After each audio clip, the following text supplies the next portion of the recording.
Everybody, welcome back. This video is going off on a little bit of a tangent today. As some of you know, I have a Mavic, this one here, and it's one of those things that I like them, but they really piss me off at the same time. This is the reason why. I've owned this for probably about, I don't know, 9 months, and I went out to Austria over Christmas, and when I got out there, I went to usual thing, used to unpack it, put it up in the air, fly it, and the camera on it has just decided to completely spaz out, whereby it's a very common fault on these apparently. This little camera on the front, basically it starts rotating and it just hits the bump stops, and it just starts basically doing this. It spazzes out completely. So it's not, it's not bad value. £1,500 for 9 months use. I guess that's quite good value if you're a millionaire, I suppose. But anyway, the fault is this little ribbon cable. Apparently there's I've never done this, but I've got to replace this ribbon cable. Apparently this is frayed or damaged, and that causes the camera on the front to take on its own life. So I have to replace that. Now I would do it under warranty traditionally, but I've got a slight time constraint here because I have to have this back by the end of the week, and today's Tuesday. I've got to have it back for Friday for a video which is coming up, which you will see in a couple of weeks' time. So I basically got to do it myself. And besides that, if I give it to DJI, I'm sure they'll come up with some sort of reason why they can't do it under warranty and that I have to pay about £4 million to repair it. So I'm just going to do it myself. I have a little toolkit here. It's like a Mavic toolkit. And that's basically about it. A cup of coffee and going off on another tangent. These little radios. Some of you who follow me on Twitter, you'll know that I was hunting around for some of these network radios. And the idea behind these, just going off very quickly before I go back to the Mavic, is that these don't work like traditional two-way radios where you have, they just output, an RF output and say 5 watts or something, and then you've got a range of say 1, 2, 3 miles, whatever. These ones use the mobile phone network. They use the 3G network. So when you key up, it basically emits. It just sends it. And even I don't totally understand. It basically uses the mobile phone network. Something to do with it sends it as data. Your voice. It turns into a data message, kind of like a text message, I would think. But it's live. It's you key up and the other person on the other end hears it live. It's not like you've got to finish the conversation and then it sends the message, because that would just completely undermine the point of a two-way radio. So they're very good, but they've got one major flaw, which I'll discuss that a little later on once I've had enough of trying to repair this. Right, let's get cracking. Fuck, I'm bored already. This sort of stuff is not my forte at all. I am absolutely no good at this sort of stuff. This really is, even just trying to find the right.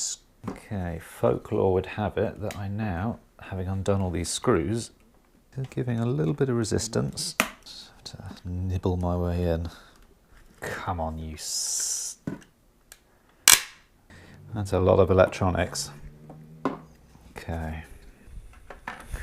If this thing flies when I put it back together, I'll be very impressed.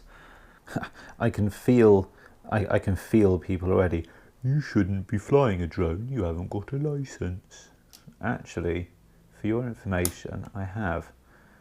I know that because it was probably one of the most difficult things I've ever had to get. You wouldn't, when you look for like, they're actually not called licenses, they're called permissions. It's actually known as a standard or a non-standard permission.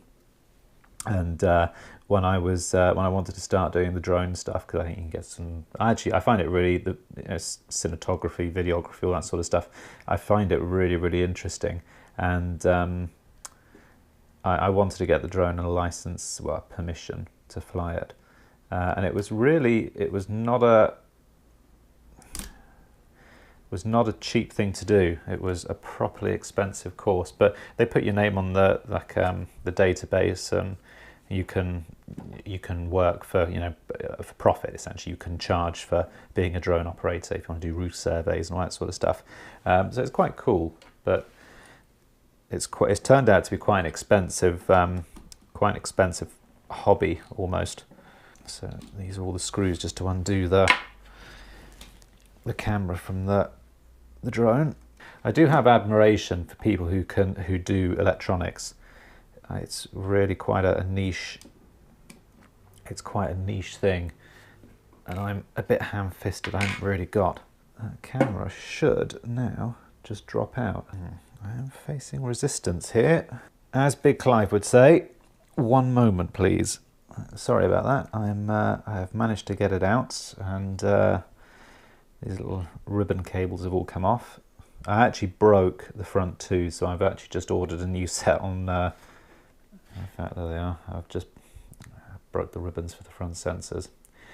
50 quid. Right, so that's the camera. All I've got to do is replace this little ribbon cable on it. While I'm just undoing this, I've done tons of quotes lately. Haven't got any of them. It seems to be a funny time of year for getting quotes. Or for winning quotes, I should say. Because I did a quote for a house down in South London. I quoted, it was a three bed semi, and I quoted 8,000 quid, which I didn't think was expensive for the complexity of the house. I thought it was quite reasonable, and somebody came in at 3,000 quid. If you believe it, 3,000 quid. I quoted 8. And I know that because he came back to me. He said, I've had an alternative quote here for 3,000 quid to do basically exactly what you're offering. And I said, well, just take it, because I can't I could never match that. So it is interesting what people will what they will accept when it comes to quotes.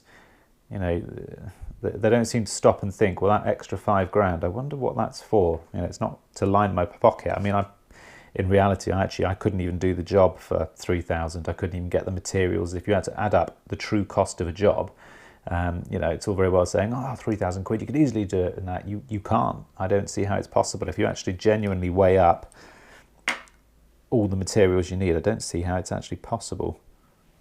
Okay, we're skipping forwards a few days now because there have been a few issues with the drone. In the course of me removing this camera from the drone, I'd inadvertently broken a couple of bits when I took it apart. Unfortunately, this is what happens when you're experimenting and trying new stuff. I did manage to replace the ribbon cable on this. Okay, this is the old ribbon cable, which was an absolute pig to replace. I would recommend you don't do that yourself, because that is doable, but it's just, you need the patience of a saint to change that cable. And also I broke the front sensor. So on the front of the drone here, on the sides, these little holes here, you've got this little sensor module which bolts in at the front. And the idea of that is it's basically like having a pair of eyes on the front of the drone, so it'll detect if there's an object there and it'll stop the drone flying into it. So very clever, but unfortunately, this is the broken one. As I took it out of the front of the drone, as I removed it, I'd accidentally pulled off the little tabs. In fact, those are them there. I pulled it out accidentally from the drone, and these were still attached, and I ripped both of them off. So I've had to pick up some new ones of those, and this is the new one. This was, I paid the pricely sum of 50 quid for these. You could get aftermarket ones for about 15, 20 quid. I just didn't feel particularly comfortable with having like an aftermarket parts on a product which is basically flying 300 feet in the air above people. I just didn't really like the idea of having cheap aftermarket products on this, so I ended up paying the extra and getting the genuine one. So I've got to fit that in now. And also, while I was there, again, this is one of those things when you do something for the first time, you know, invariably you make mistakes. It's the same reason that manufacturers put rubbers on top of pencils, because we make mistakes, and this was one of them here. This is the vibration board. I've bought a new one now, and it's gone on the front of the camera, but this was the old one, and basically the camera just mounts to this board here, and when you're flying, it takes up that bit of movements, you know, in the wind and stuff. It just helps to take out some of the shake that would be associated with that sort of operation. Unfortunately, I snapped one of the rubber bands, and you can't buy them separately either, which is bloody irritating. So I had to buy a new vibration board. So that was, I think it was like 30 quid or something. I don't know. Basically, I'm about 80 quid down, but anyway, new ribbon cable is in, its new vibration board's on, and the little connectors are back on this little board here. So I've just got to pop it back in the drone again. Yeah, this is one of those things, when you when you try new things, it's just a natural part of learning. It's just one of those things, you make mistakes. I mean, even though it annoys me that I'm like, 80 odd quid down in parts now, because I mean, somebody experienced would have done this in 30 minutes, but I mean, they still charge you like 250 quid. I mean, the cost of it wasn't really the point. It was more that I just wanted the experience of trying it myself, because I know it's within my capabilities. It's just not something I've ever done. I'm actually not a great lover of working on electronics. It just isn't my cup of tea. I find it interesting watching, like when Big Clive and AV do teardowns and stuff, and they'll reverse engineer it, and they'll look at how, I mean, don't even ask me how all that works. I know the very, very rough sort of basics of it, but that is as far as I go. I just don't know. So I have a certain respect for people who do know their way around this sort of stuff, because I suppose I'm quite envious, actually, in a way, if I'm being secretly honest about it. I'm probably a little envious that I don't know this sort of stuff myself, but it's I mean, it's an art form, I think, to be able to look at that and just know your way around how all of these parts interact, and to be able to reverse engineer that on paper. I have a lot of respect for people who can do that, because that ain't straightforward. Okay, that's the power supply. I think that's the power supply for the camera. So that's back in. So those two there are the ribbon cables for the front sensor, this one and this one here. So that's, again, like I say, when you fly forwards, it's the crash protection system on it. And these back to here, I'm actually not 100% sure. They're for I think those are for the downward sensors. They could be the downward sensors. So that tells you how many feet you are off the deck and stuff, the rear. Because on the underside, you've got these two sensors here. I think you've got these three. I think it's something to do with those, would be my guess. So I'll try and put those back in now. That's the other thing. You need the sort of specialist tools to do this. I mean, I bought this little kit here, which was like, I think it was like a tenner on Amazon. And it is good. It comes with like all of the really small size stuff. And this screwdriver, it's okay, but I mean, again, this is only a beginner kit. I mean, if you were like if you did more specialist stuff and you were just doing this every day, I mean, a nicer kit would make this job easier, because this isn't it works, but it's not great. And this little set of tweezers is okay, but again, it would be nice if you had a set which had a real bite on it, because these ones aren't very good. But for a first attempt, it'll do. I'm a little bit nervous about reconnecting these ribbons, because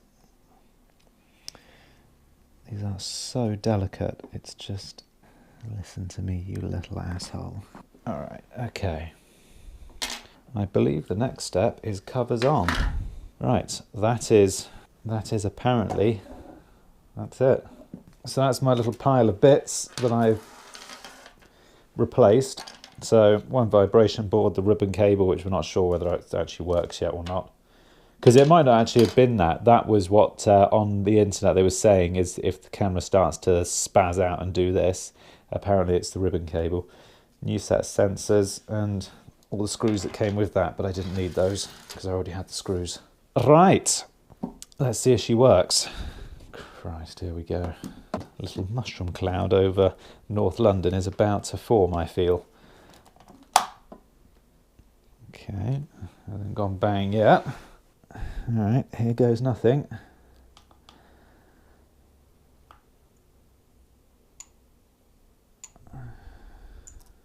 Oh, fuck me.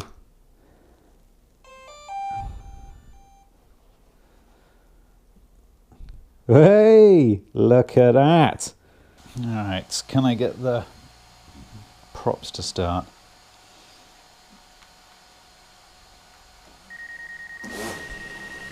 Oh yeah! Excelente! Alright. Okay, well that is now working again, so that's one task complete, so to speak.